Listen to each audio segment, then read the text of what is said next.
In today's video, I'm going to teach you how to share a Google Meet link. By the end, you'll be able to generate a clean, reusable meeting link you can send to anyone so they can join you at the right time without having to start the call immediately. First, open your browser and go to Google Meet. You can type the address directly into the URL bar or access it from the Google Apps menu if that's more comfortable for you. Make sure you're signed in to the correct Google account before you continue, especially if you manage work and personal profiles, because the link you create will inherit the settings of the account you're using. Once Google Meet loads, look for the New Meeting button. It's usually prominent near the top of the page. Click it and you'll see a few options.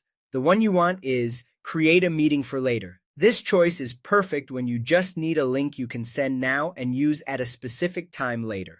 It won't launch a call right away, and it won't require you to fill out a calendar event.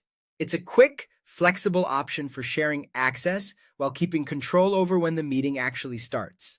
As soon as you select Create a Meeting for Later, Google Meet will generate a unique meeting link for you. You'll see it appear on screen along with a convenient copy option. Click Copy to grab the full link to your clipboard. If you don't see a copy button, you can highlight the entire link and copy it the usual way. It's a good habit to paste the link into a note or message right away so you don't lose it.